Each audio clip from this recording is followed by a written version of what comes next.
Greetings, brave adventurers! My name is FoxyBard, and I need to go get some water. I'll be right back. This is a video.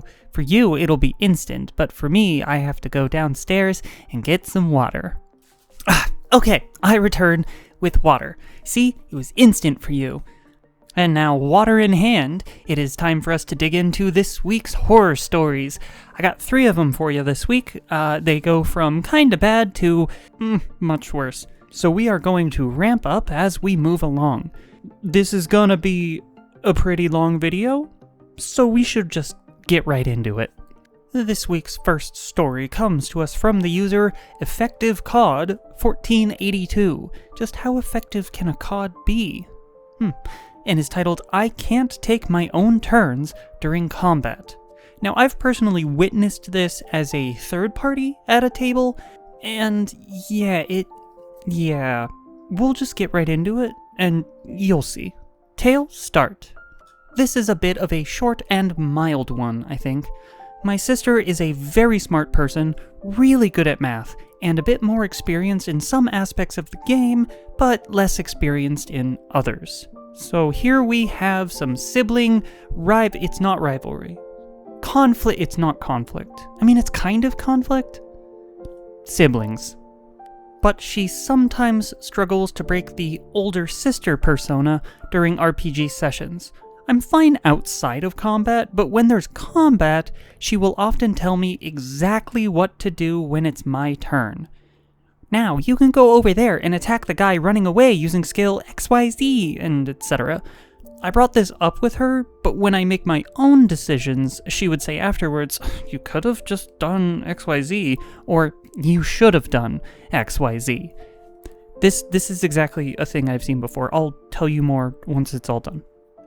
Sometimes her suggestions are even something I would have done anyway, but it's the principle of it. It makes me feel like I can't play properly. Right now, I'm playing a character that's canonically a bit stupid, so it doesn't make me feel as bad when I mess up, but to be honest, I don't think I'm stupid. When I play with other people, I don't feel like this as much. Yo, I love playing characters who are just kind of a little stupid. It's fun. One time, I really tried to push a plan I had, but it didn't work out. And while I didn't say anything, she could sense I was disappointed. She said something like, see, if I help you, you get upset. But if I don't help you, you also get sad. Hey, not every plan is always gonna work. Even Batman makes mistakes, and he never makes mistakes. Wait. We wanted to play again together soon, and I think I'll just try not to let it get to my ego as long as she doesn't overdo it. How did you guys handle similar situations? Edit. Thank you everyone for all the replies. I didn't respond to everyone, but I really did read all the comments. I'll talk to her about it the next time we play together. If that doesn't work, we'll agree to play something else. She's not perfect, but she's not a bad person, and in reality, we truly appreciate each other. Talking about it here has helped a lot. Tale end. Kind of a short one, and I'm glad that the OP has already arrived at basically the best advice anyone can give. Talk about it. Communication is the first way to solve every problem. Every problem at an RPG table, at least.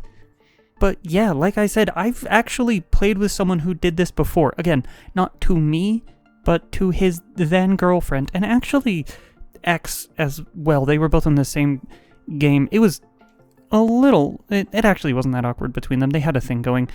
But he would often basically tell both of them exactly how to play their character at almost every single possible point. And I didn't ever say anything because they never seemed really annoyed by it, but it really does feel like, geez, man, you want to play a video game.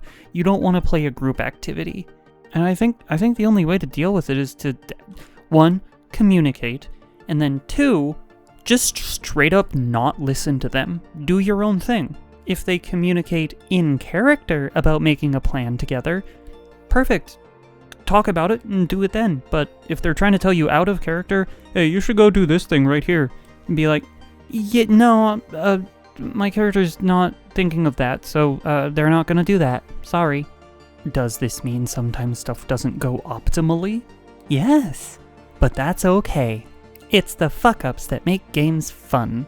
But let's move on to the next story. Our second story of the week is by the user Ida Kaukomieli, I really hope I got that right, and is titled Make a Concentration Check. And this one is pretty simple. It's about people who don't know the rules and neglected to communicate.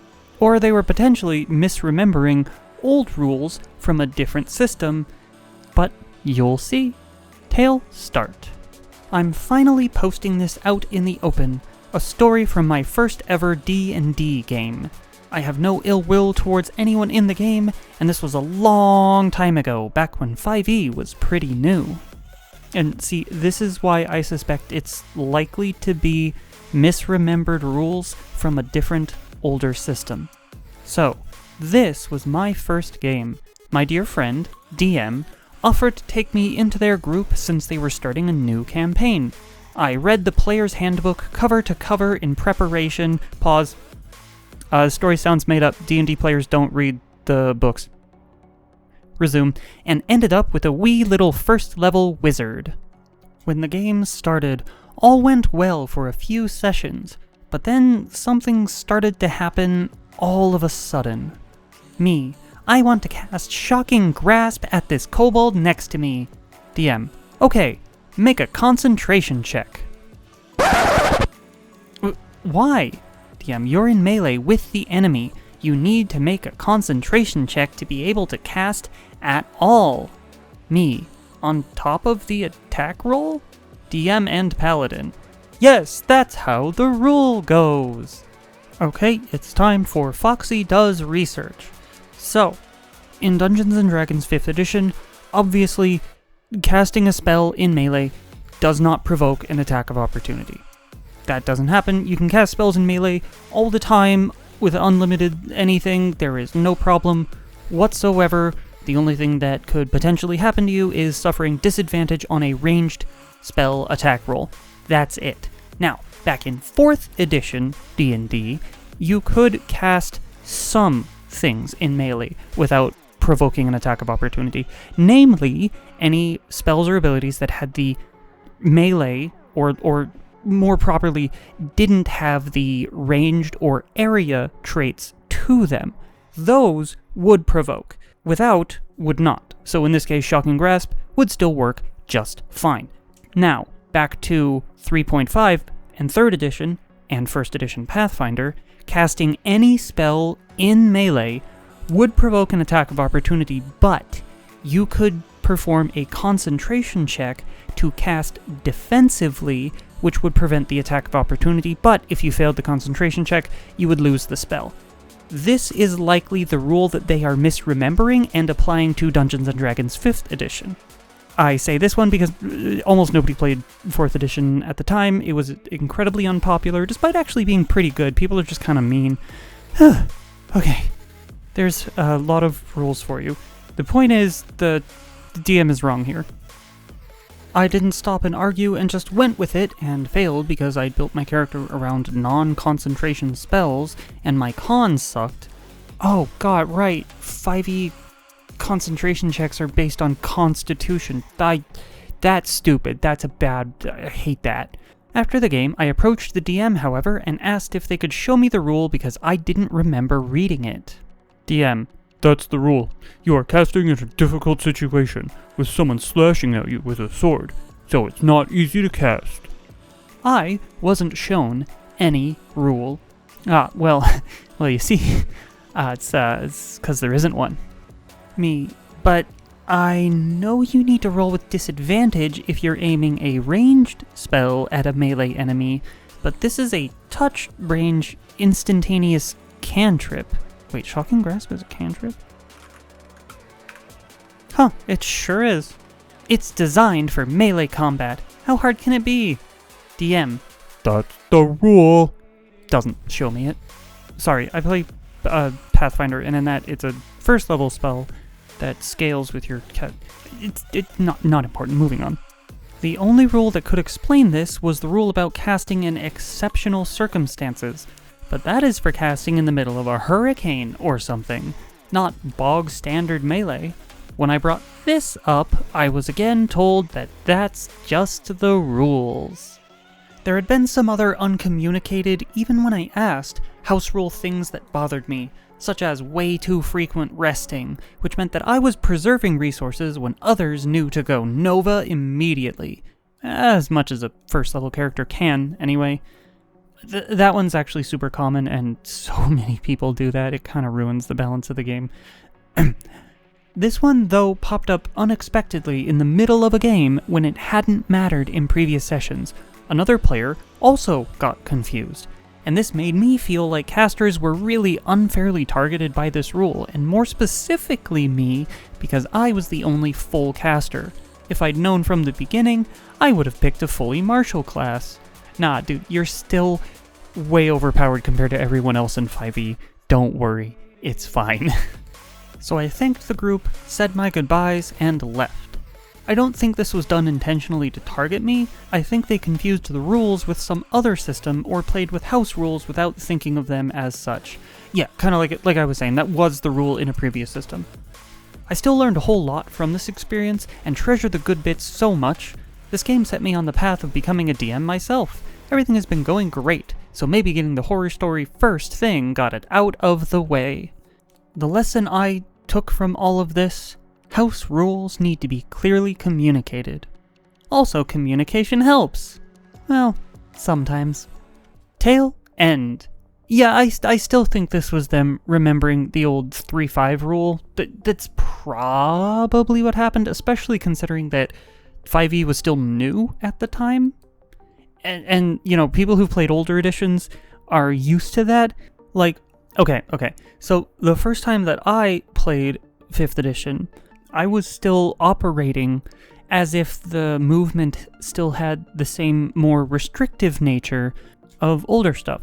So, for example, in 3-5, you would provoke an attack of opportunity for moving out of a threatened space.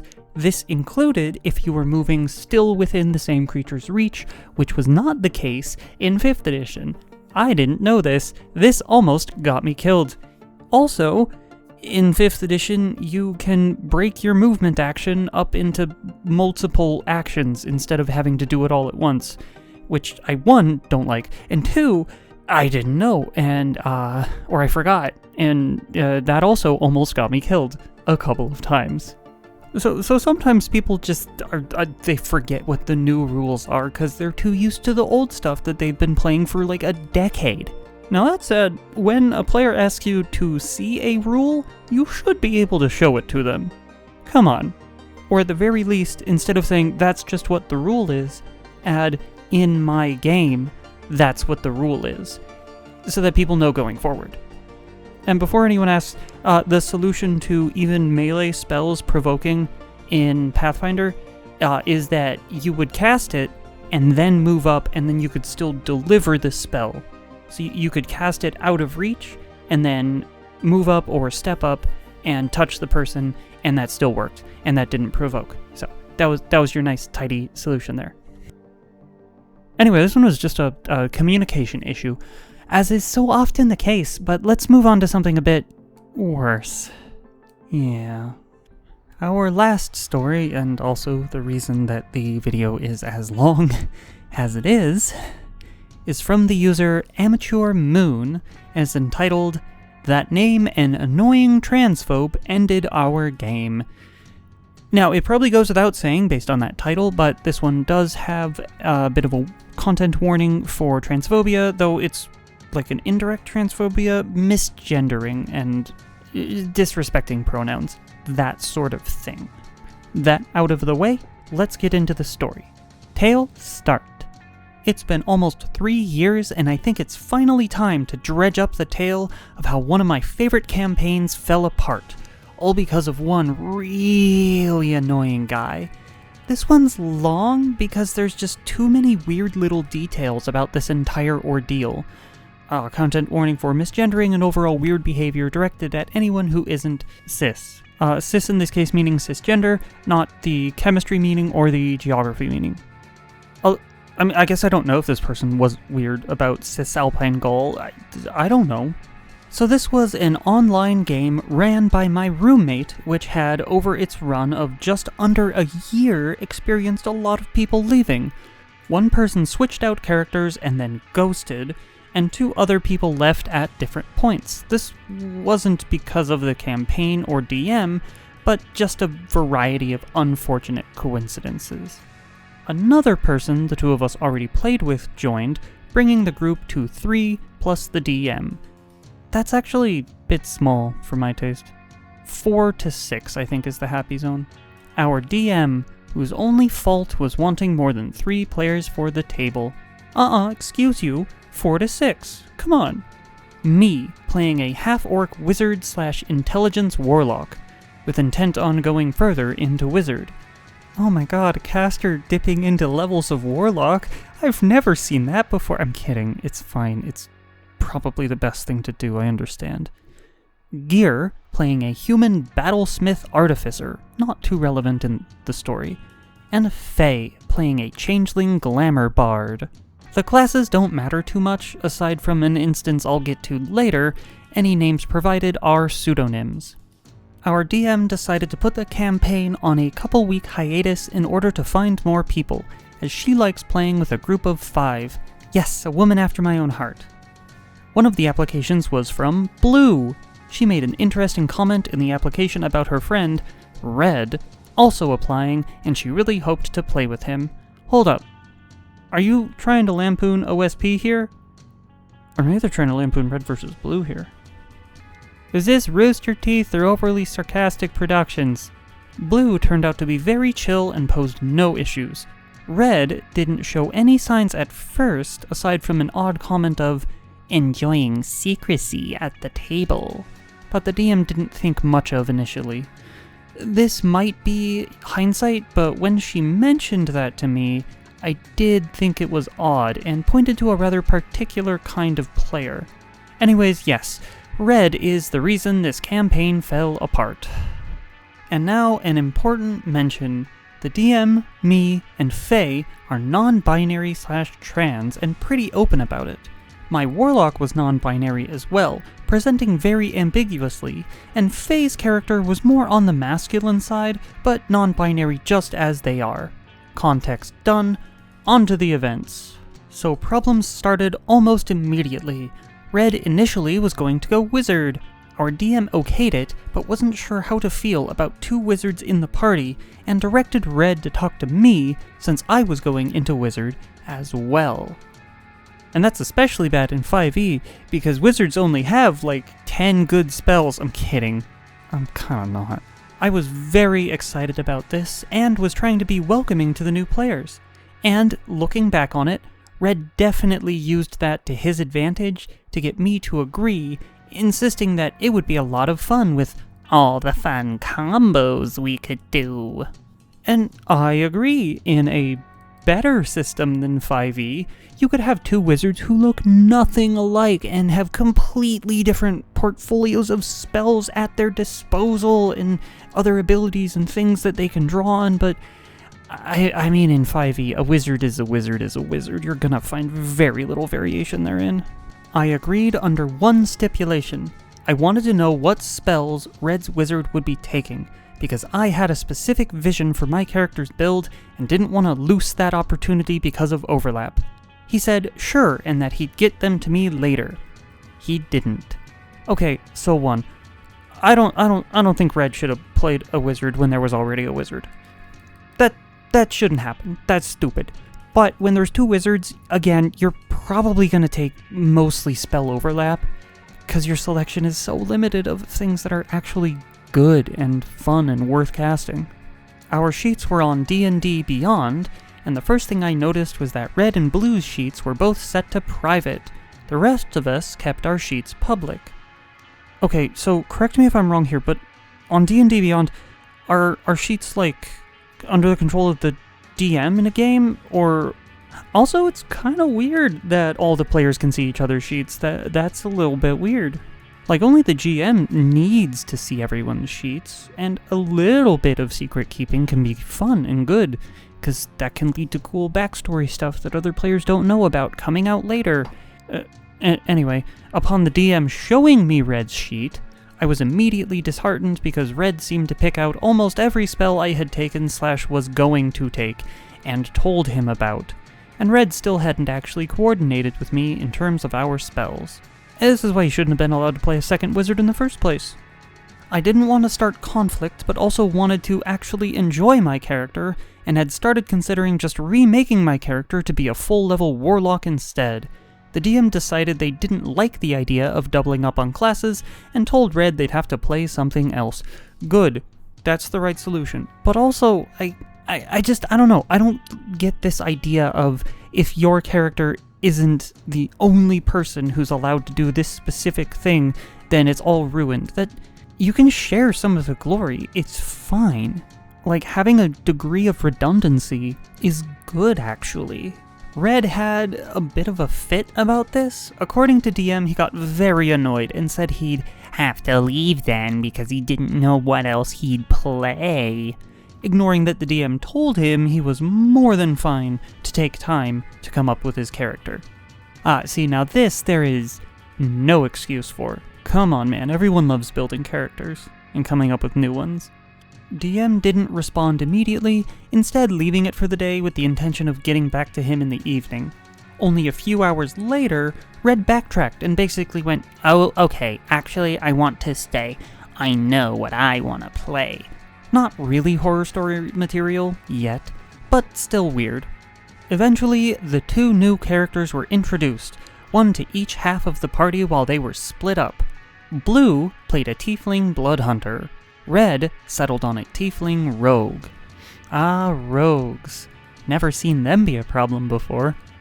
The initial introduction went fine, more or less. Red's character was pretty standoffish, but it wasn't anything unbearable. Blue was doing great and worked quite well with the group. It was clear she wanted to interact more with Red's character, but that was a hard thing to do given how much this guy seemed intent on staying apart from the group. Apparently, the two of them planned a romance for their characters over the table, and I don't mean to judge, but in the aspect of having the characters grow closer, Red was just not pulling his weight. Oh, so it was like every movie ever that features a male and female character on the cast? I suppose art does imitate life. After getting the two group halves back together, we ended up in combat with an antagonist of the campaign we had been dealing with for a bit. Let's call her Lucy. Lucy's situation and danger, evil cultist lady, was explained to the newcomers.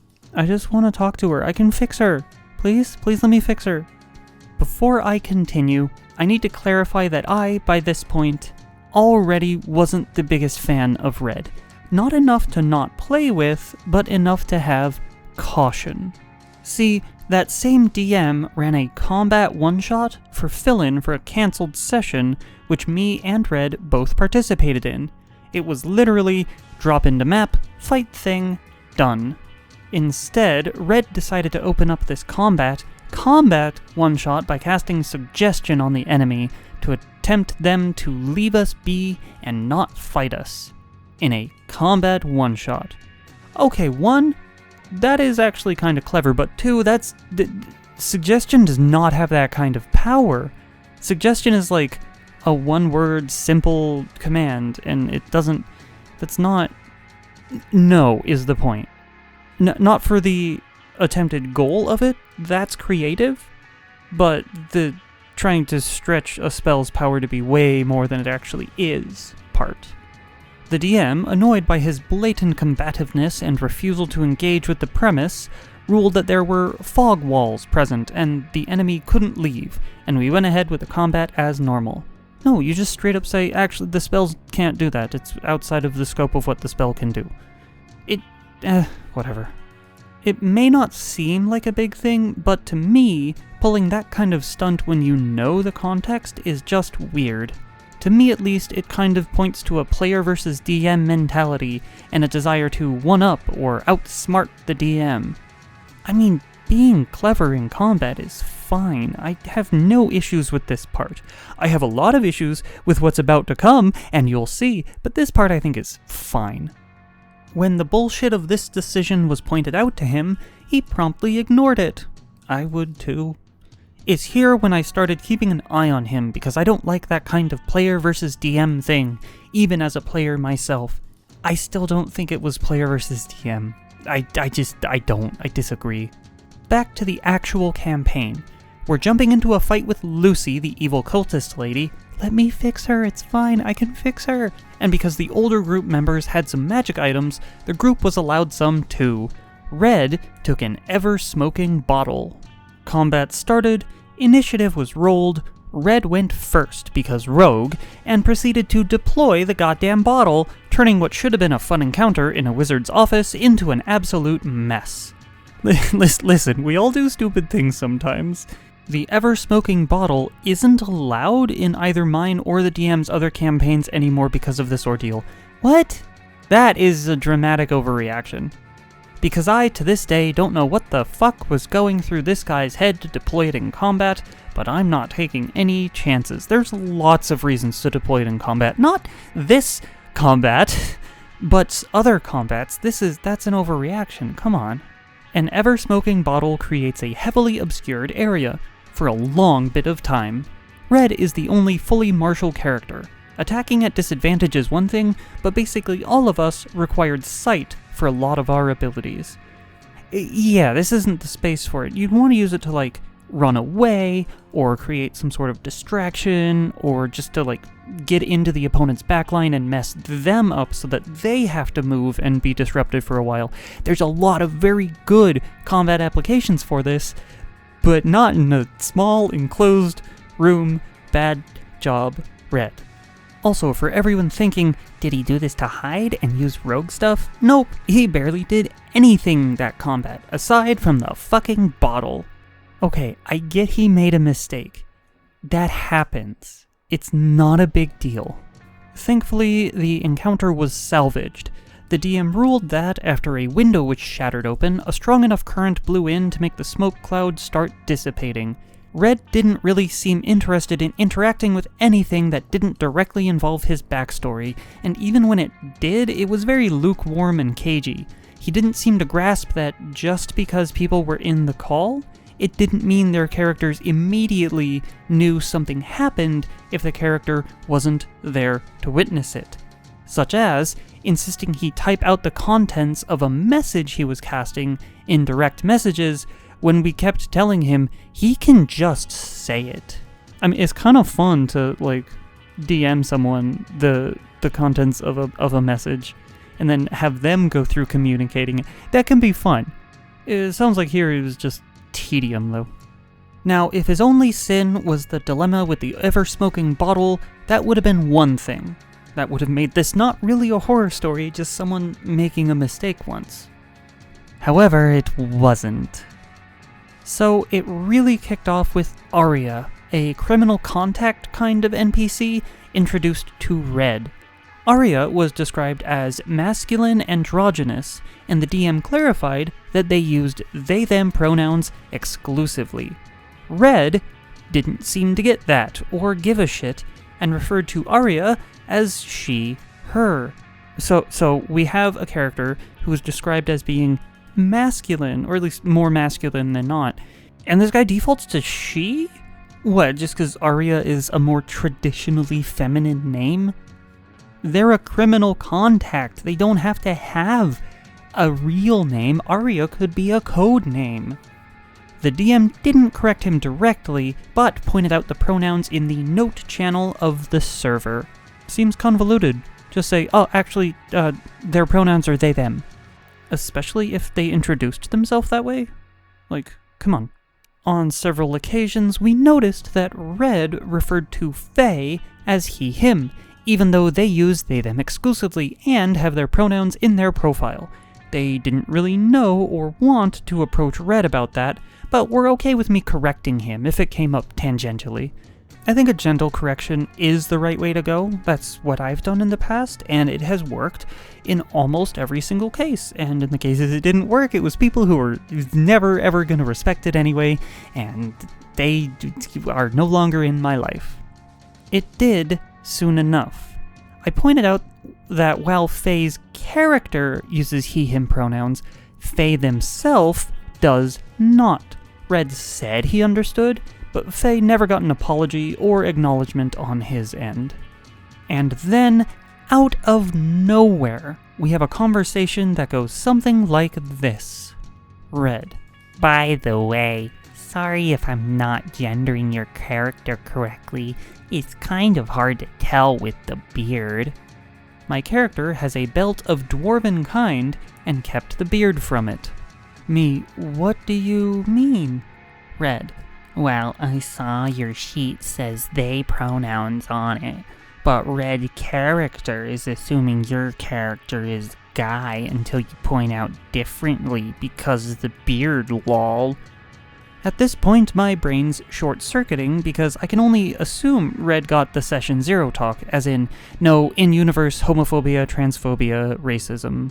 Not to give ammunition to bigotry, but does Red's character know in-game that your character went by they, them? Or was he just left to assume on his own?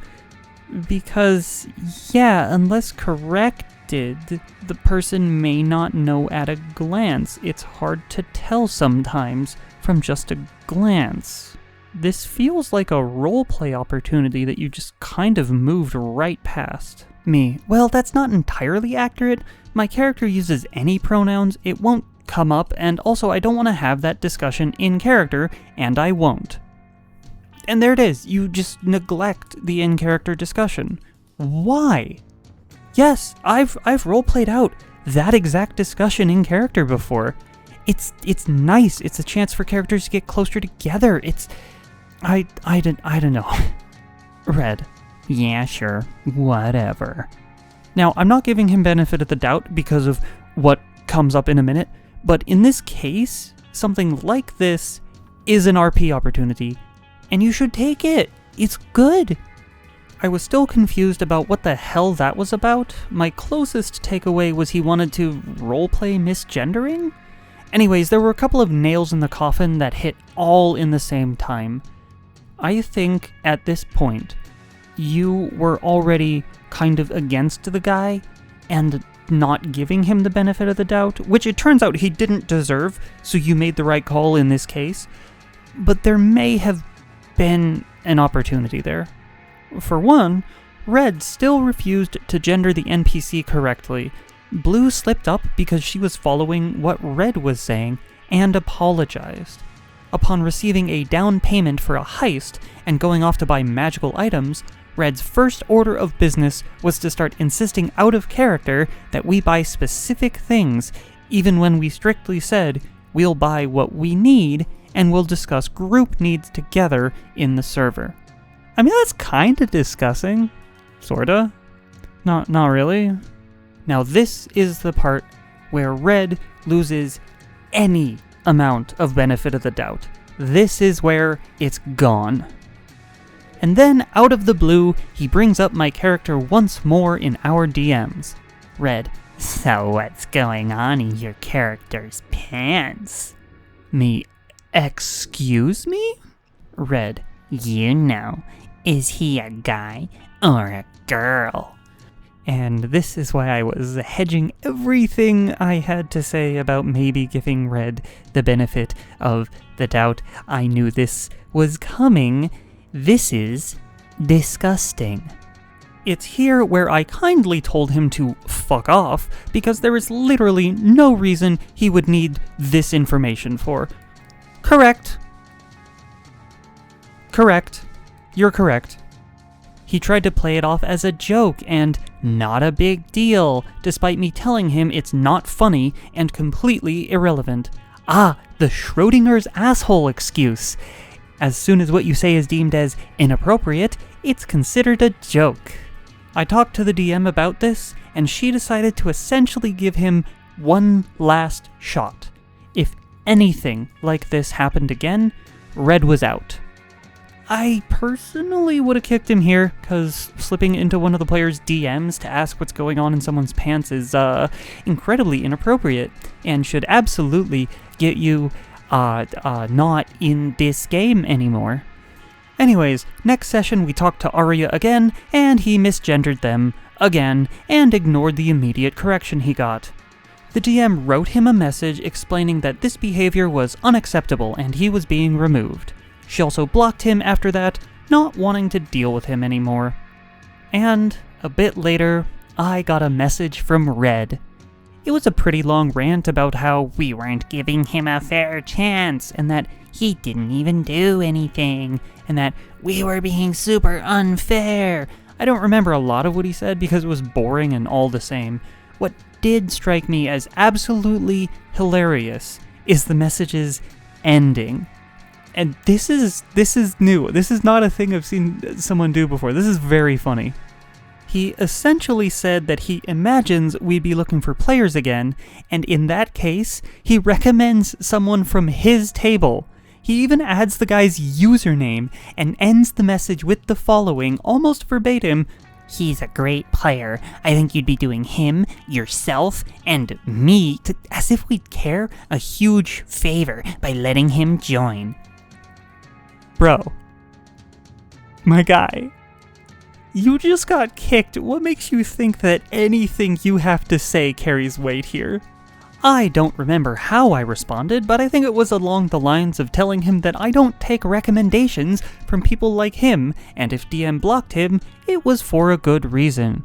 Right, yeah, they probably had a whole conversation, and she likely had very, very good reasons to block this guy. You might be wondering, where was Blue in all of this? Well, right by Red's side, of course. DM messaged Blue explaining the situation and why Red was removed, reiterating that Blue was more than welcome to stay in the campaign. Blue chose to leave, stating that she also thought how we handled Red was very unfair, and then out of left field, bringing up how she, as a bisexual herself, doesn't think that we, a group of trans and non-binary people, should have been that upset. And then she leaves. Sometimes the call is coming from inside the house, dang. This one doesn't have that much of a happy ending. DM was super put off by the entire situation and ended the game early, deciding to do a fresh reboot. Said reboot has had its own wild stories, but nothing too crazy, and we've been going strong for almost 2 years now. Excuse me, that's a happy ending. Tail end. Hey, cis people, don't do this. Don't be like this. I realize that it's apparently very difficult for some of you to have empathy and be decent people, but I promise it's not actually as hard as you think it is.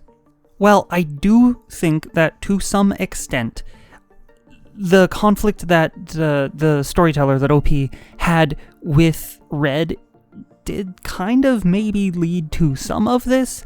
It was never any kind of excuse for the behavior near the end there. That is way out of line and unbelievably disrespectful. You absolutely deserved to get kicked. Red, get out. Again, I disagreed with a lot of the issues in the early on parts, but not a single one of those things is remotely any kind of excuse for the behavior that came out later. Just absolutely not.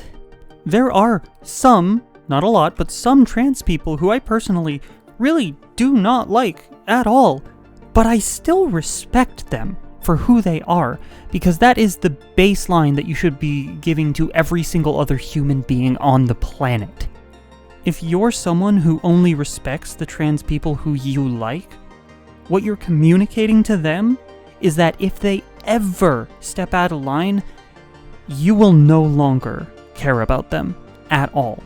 You will no longer treat them with respect. Which means you don't actually treat them with respect in the first place. OP, you and DM, your game seems a little bit too group huggy, everyone knows everything at all the times for my personal taste, but you still deserve all of the respect in the world, and I hope you find better. It sounds like you found better. So keep on playing, and hey, maybe be a little more open to secrets kept from other players. It's fun sometimes, I promise. But that'll do it for Foxy for today. This video is, it's way too long. I'm glad I grabbed that water at the start, or this would have been unbearable.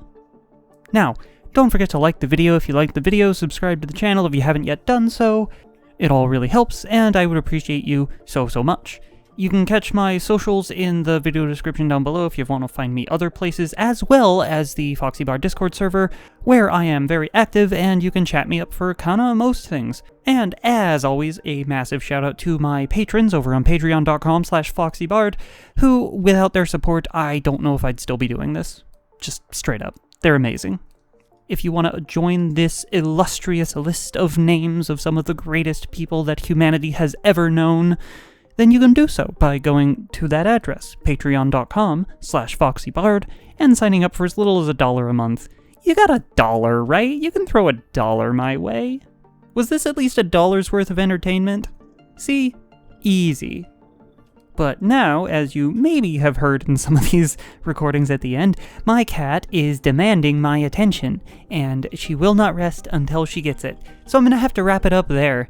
Thank you all. I guess do you have anything to say, River? Do you have anything to say? Good kitty. Bye.